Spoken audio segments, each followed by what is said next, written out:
This Tuesday, April 30th, the Boutel Day Poetry Center, a part of Smith College, is welcoming to Northampton Ada Limón, the current Poet Laureate of the United States of America. As the 24th Poet Laureate of the United States, her signature project is called You Are Here, which focuses on how poetry can help connect us to the natural world. It's an anthology of poems by 52 poets to be displayed in national parks like our own Cape Cod National Seashore. She's also worked with NASA to write a poem called In Praise of Mystery to celebrate the launch of the Europa Clipper mission. The poem is engraved on the Europa Clipper in Ada Limón's handwriting.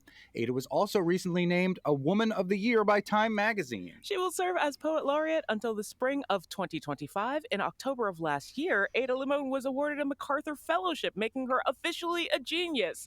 She was also named... Oh, yeah, you I have already that. have Why that did one, you yeah. do that? Well, you could always pre-read this before you I did. criticize me publicly in front of the Poet Laureate. You didn't edit it either, did you, Khalees? Anyway, thank you for joining us, Ada Limón. We have talked about, we are also welcoming to this conversation the person who tipped me off to your coming to Smith College, and that is our resident astronomer, Hampshire College astronomer, Dr. Salman Hameed, the Carl Sagan of Pakistan, with his Kainaat Studios, introducing the world of astronomy to the folks in Pakistan in Urdu. Ada Limón, thank you for joining us. Maybe the best place to start is to have you read In Praise of Mystery, and then we'll launch into why you were doing this for the Europa launch. Oh, yeah, absolutely. Thank you so much for having me. This is the poem that I wrote for the Europa Clipper, which will launch to the second moon of Jupiter on October 10th. That's the launch window anyway. As we know, those things can, be dependent on weather. It took me quite a while to write this poem, and now I've gotten to see it as it was engraved on the vault plate that is in my own handwriting, which is another wild experience. So here Hopefully it is. your handwriting is neat so that aliens will be able to read it. As long as it took me to write the actual poem, getting my handwriting to where I liked it enough to send it to NASA was very difficult. If you can imagine writing a note or a card and getting something wrong or thinking, oh, that's just illegible. That's what happened to me. And so over and over and over again, I had to write this poem. And it was quite an interesting practice in getting to know your own poem, because I was inscribing it again and again and again and trying to get it right. Okay. In Praise of Mystery, a poem for Europa. Arching under the night sky, inky with black expansiveness, we point to the planets we know. We pin quick wishes on stars. From Earth we read the sky as if it is an unerring book of the universe, expert and evident. Still there are mysteries below our sky. The whale song, the songbird singing its call in the bough of a wind-shaken tree.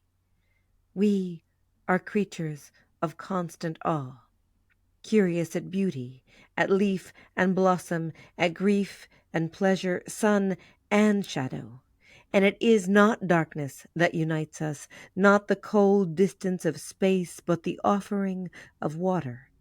Each drop of rain, each rivulet, each pulse, each vein, O second moon, we too are made of water, of vast and beckoning seas. We too are made of wonders, of great and ordinary loves, of small invisible worlds, of a need to call out through the dark. That is the current Poet Laureate of the United States, Ada Limón, reading the poem that she wrote for NASA in praise of mystery to celebrate the launch of the Europa Clipper, which is hard for a Boston accent person to say, Europa Clipper, which is set for October. We've also got Hampshire College astronomer Dr. Salman Hameed with us. Maybe it will explain a little bit more about why this is important and how much water factors into Ada Limón's poem. If you explain to us why Europa, what Europa is, and why it's important to NASA. Thank you very much, and that was just amazing. especially, I mean, like we are creatures of constant awe. I mean, I think that is just for astronomers in particular. I mean, that just connects so well. So, just within that context, why there is a mission going to Europa? Europa is perhaps the most interesting place in the solar system other than the Earth. I mean, Earth is, I mean, we are there. So maybe for other people may not be that interesting, but for us, it's really interesting. But Europa is important because we have definite evidence that there is liquid water ocean underneath the ice sheets of this moon of Jupiter. And we also know actually that the ocean is salty. And so, what is underneath there? We don't know. We don't know if there can be life there or not, but it certainly is a place where the likelihood of potential life is pretty good. And so, this particular mission that is going on in October, it's going to not go into the ocean, but it's still going to orbit Europa. It's going to make 44 flybys of this moon, and it's going to map out the terrain. It's going to try to figure out how deep ice sheet goes under which the water is. It may try to find out what kind of organic molecules there are. Maybe we can find indirect evidence for life. So this is one of those big NASA missions that are ambitious and really cool, but we will need patience because Jupiter is far away. It's going to get there in April of 2030. Whoa. And so, but hey, I mean, it takes time. It's going to go about 1.8 billion miles journey. It's going to take that. It's going to take a sort of like gravitational assist from Mars, from Earth, before it gets to Europa.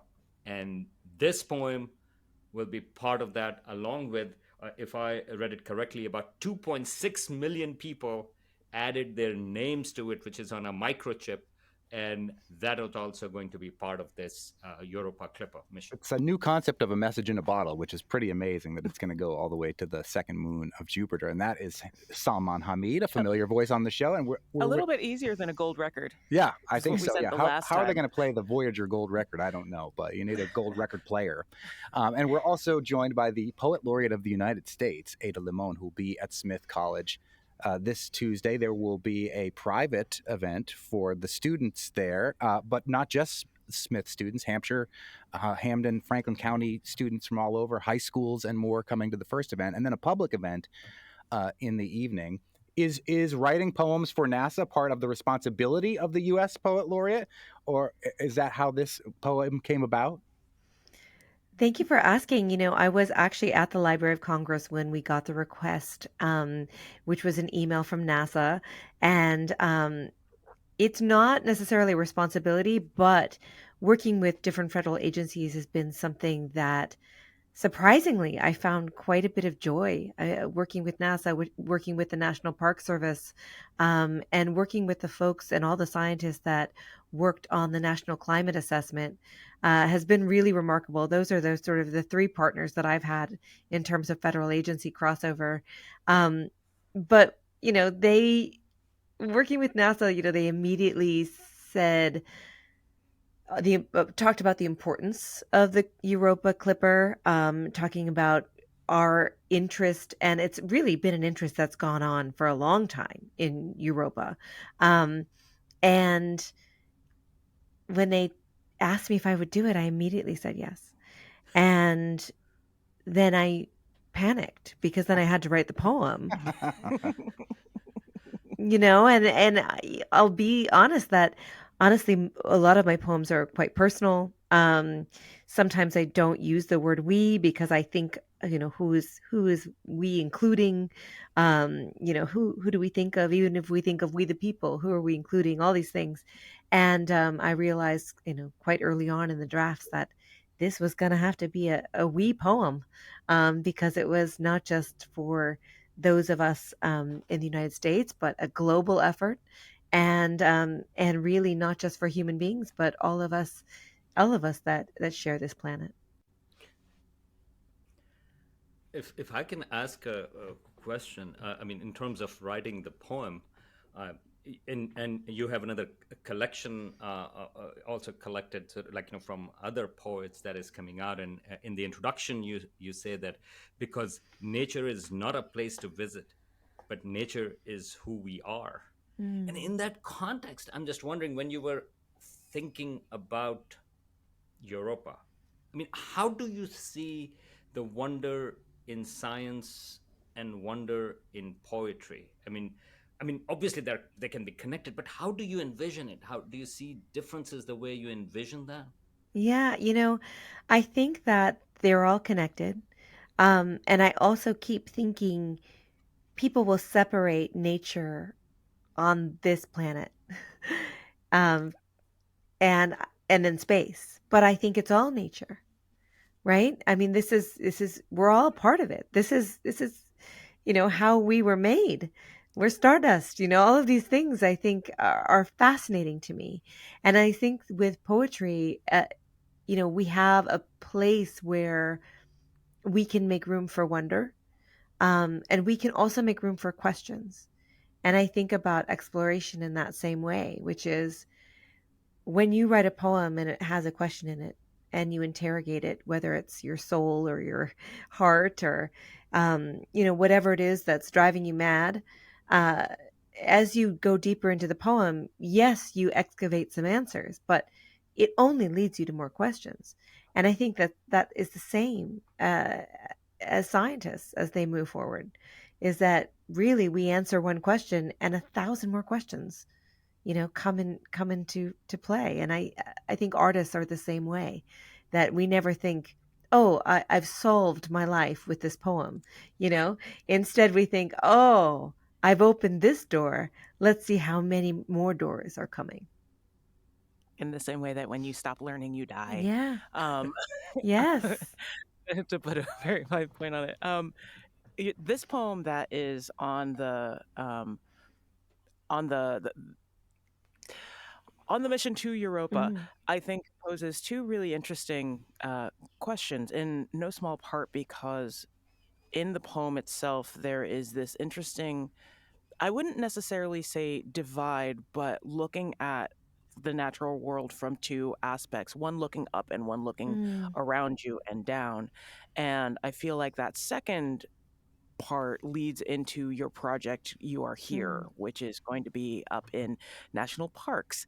Um, did in similar fashion to Monty's question, did the National Park Service come to you to put poetry up, or were you wanted to do more poems about the natural world, being a poet laureate, and went to them going, I think we can get maybe some more art in the parks. Yeah, that's a great question. And I love the way you dovetailed into the project because as poet laureate, the Librarian of Congress, Dr. Carla Hayden, who I adore, um, asks really if you would do a signature project, and she really wants to uh, poets laureate to be of service. How can you help? How can you amplify poetry? Um, and so I came up with a project, and so You Are Here is the project that I first thought, okay, it will be something that relates to poetry and the natural world and how they're intertwined. And we as the Library of Congress folks are so creative and wonderful and have lots of different connections. They were the ones who said, I think we can get the national parks on board, and so we invited them to be part of the project, and they have been a wonderful partner. And just like any federal agency, there's many different elements to them, and there's all the national parks are one group, and then each individual park is another group, right? So it's I will say that we have had a lot of meetings, a lot of Zoom meetings, and it's been incredible. And right now, watching this project launch has been really beautiful because I wanted these two elements. One was the anthology that really dealt with the accidental nature, the daily nature, the nature we see every day, our bodies, out the things we look at out the window. Uh, the things that we may not think of as nature, but are nature. And so the anthology really does that work of the sort of a holistic way of thinking about the natural world. And then dealing with the parks has been so beautiful because then we get to put iconic poems in 7 different national parks, um, and then bring poetry and these really beautiful protected lands together. And so, folks can go and visit these parks and then read these poems on these big installations. And I think it's going to be really quite moving. So I wanted these, this sort of intentional nature, the nature you drive to, the nature you think, oh, I'm going to go visit this park. And then the nature that is us, the nature that's all around us, the nature's that my little dog sleeping next to me right now, that's my house plants, that's this air I breathe, that's my body, So I wanted those two elements to make this the project really have a sense of wholeness to it. That is Ada Limón, who is the Poet Laureate of the United States of America, coming to Smith College this Tuesday. There's a public event on Tuesday evening talking about the relationship as the Poet Laureate with the national parks. And the anthology that you've collected with 52 poets is called You Are Here. Can you talk about what inspired you to call it You Are Here? I love that story. Yeah. I was there's a couple different impulses for it, but I remember actually being on a hike at Raven Run here in just outside of Lexington, Kentucky, and thinking about how it's how easy it is for the mind to wander. Even if you could be in the most beautiful space in the world, right? You could be in Hawaii, you could be under a waterfall or whatever it is, and find yourself tormented by your own mind, or speeding up and thinking about, okay, when I get home I have to do these things on my list, and then I will do this, and oh, these things that happened to me in the past, I'm carrying them with me, etc. And so I was having that sort of moment as I was beginning my hike in Raven Run. And I looked at the map to see which direction I wanted to go. There's many different ways. And I looked at that little red dot and it said, You are here. And I thought, right. That is what I needed. That is what I needed. Um, and I thought that's the name of the project. And I also, I think about it uh, in dovetailing with the NASA project, that the famous blue dot photo, which was the picture of the Earth so small, and it said, we are here, and they kind of connect in some ways to the sort of preciousness of this moment, of this life, of the urgency of our time, as well as that sense of expansiveness and connectivity that's all around us. And that's how the title came to be. Do you think that bringing this is going to be a weird esoteric question, and I apologize in advance, but Great. I love it already. do you think that collaborations bringing more humanities and writing like poetry into scientific projects like the Europa mission can also broaden the way that they think about those missions going about? Are we sending more poets into space? Are we sending more art into space? Mm-hmm. And how does that reframe what science you bring into your work also? No, I love that because I think that there's a real beauty to celebrating poetry in this way, and to bringing the science and art worlds together. I think that there are many people that think of them as opposing, and that's always been shocking to me because I think they're quite connected.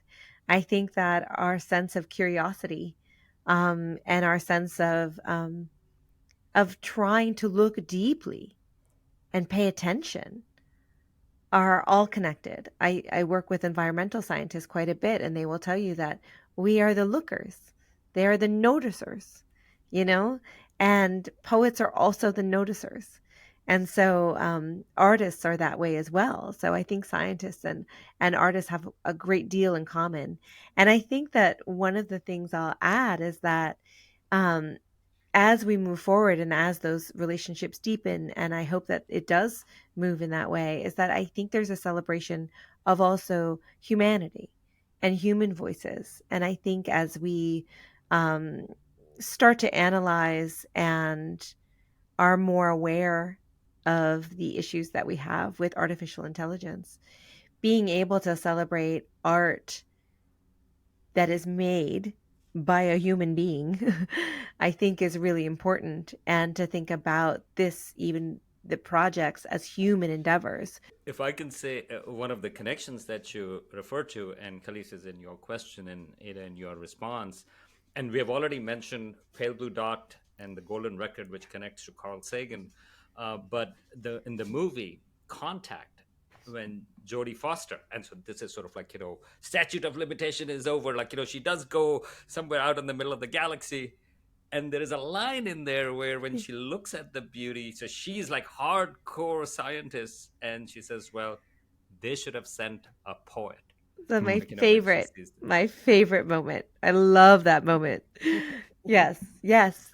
We watched it actually. This will, my best friend and I, right before, as I was getting ready to read the poem to at the Library of Congress to NASA, to all of the Europa Clipper team was there, was really moving. And as we were getting ready, I was ironing my suit, and my best friend put that on. That little moment, so we could hear Jodie Foster saying they should have sent a poet.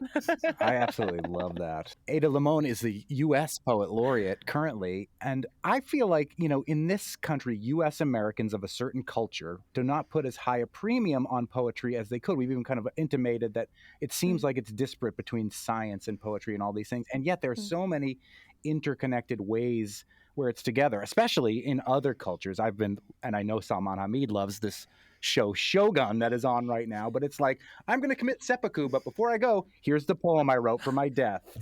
So Mm-hmm. it's an integral part of so many cultures and so many communities.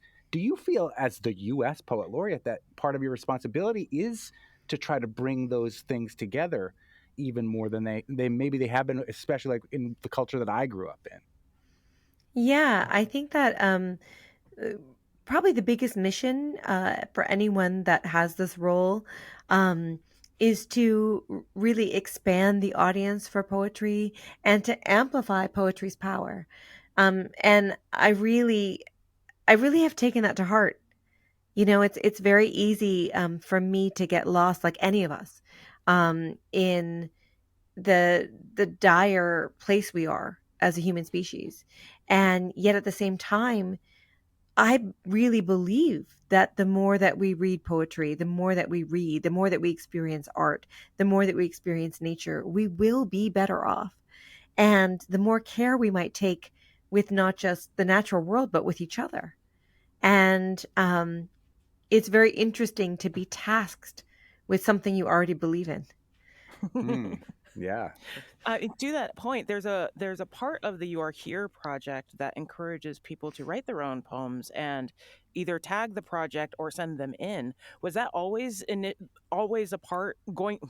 Was that always going to be a part of this endeavor to bring the public in and say like, no, no, participate, not Yes. just in reading, but like in the making? Yes, absolutely. I think there's many young people that have come up to me as I've toured. I've gone to many different places, many different colleges, high schools, all over, not just the United States, but globally. And a lot of young people will say that they didn't quite understand poetry until they tried to make it themselves, Mm. and they thought, "Oh, this is how it's made."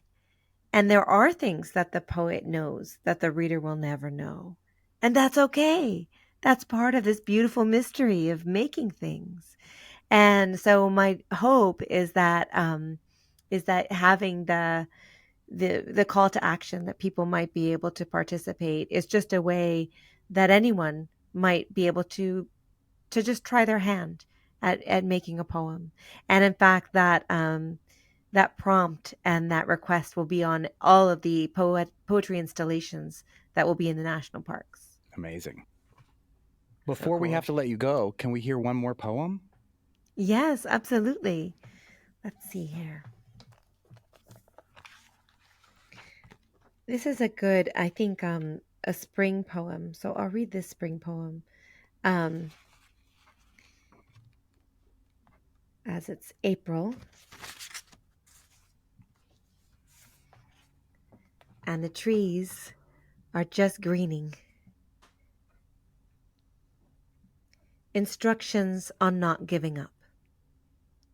More than the fuchsia funnels breaking out of the crab-apple tree, more than the neighbor's almost obscene display of cherry limbs shoving their cotton candy-colored blossoms to the slate sky of spring rains, it's the greening of the trees that really gets to me.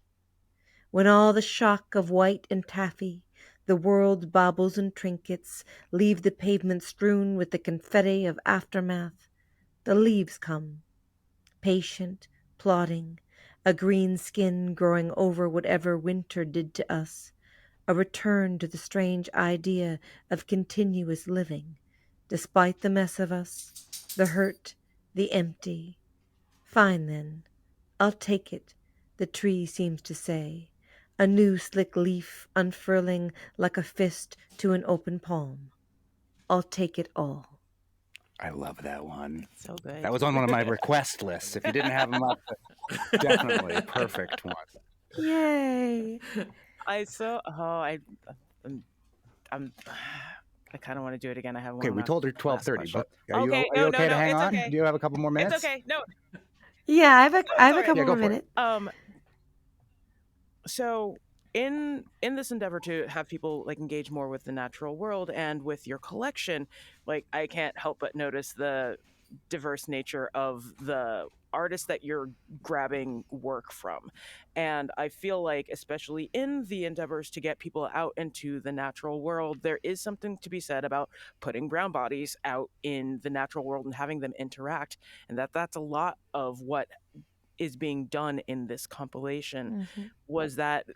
Is that an unintended side effect or an intentional thing to try and engage the people who aren't often encouraged to get out in nature, to really engage with the world and have them realize that it is also theirs? Yeah, I think that I would say that the anthology itself is first and foremost full of some of the best writers writing today. And secondly, I think that I am very interested in a reclaiming of access and a reclaiming of the natural world, because I do think that as I was raised as a poet, and even my very first moments of figuring out what a nature poem was, it was often a white man going to a mountain and having an epiphany. And I wanted to see what would happen if we re-envisioned not just the nature poem, but also what nature means to those of us who have a different relationship with not just the natural world itself, but borders, with countries, with nations. And it's one of the reasons it was really clear to me that as we put poems in the national parks, that we would have a native poet as one of our voices in the national parks. And, you know, she's the only living poet that I chose. But I thought, of course, I wanted to make sure that we were also recognizing, tribal lands. And I think that's really important when we look at, who has access to nature, who owns what. We think about protected spaces, but how do we think about who has not only the access, but the interest even in going into a place that may or may not feel is theirs. And so I think there was a real intentional reclaiming when I put together this book. And accessibility too. Like there's disabled poets and deaf poets in this anthology. It's really well. It's such a beautiful collection. It really is. Thank you. They have done an incredible job. When I got all of these poems and I printed them out and I laid them all on my kitchen table, I just sort of wept. I thought, look at what we've made. It's like making a forest. Oh, that's such a great analogy. So next poem. Ada Limón, the U.S. Poet Laureate of the United States. This is a great way to kind of put a nice bow on the nearing end of National Poetry Month here, and you will be at Smith College this Tuesday, talking with the students in the morning, but a public event that's free and open to the public on Tuesday evening at Smith. The very last day of National Poetry Month. There we go. And no better way to end it. Thank you so much for joining us. Thank you so much. It's been a great conversation. And Salman, Hameed, we'll talk again about more specifically astronomical stuff on Monday. Thank you so much. In Praise of Mystery, a poem for Europa. Arching under the night sky, inky with black expansiveness, we point to the planets we know. We pin quick wishes on stars. From Earth, we read the sky as if it is an unerring book of the universe, expert and evident. Still, there are mysteries below our sky. The whale song, the songbird singing its call in the bough of a wind-shaken tree. We are creatures of constant awe. Curious at beauty, at leaf and blossom, at grief and pleasure, sun and shadow. And it is not darkness that unites us, not the cold distance of space, but the offering of water. Each drop of rain, each rivulet, each pulse, each vein. O second moon, we too are made of water. Of vast and beckoning seas, we too are made of wonders, of great and ordinary loves, of small invisible worlds, of a need to call out through the dark.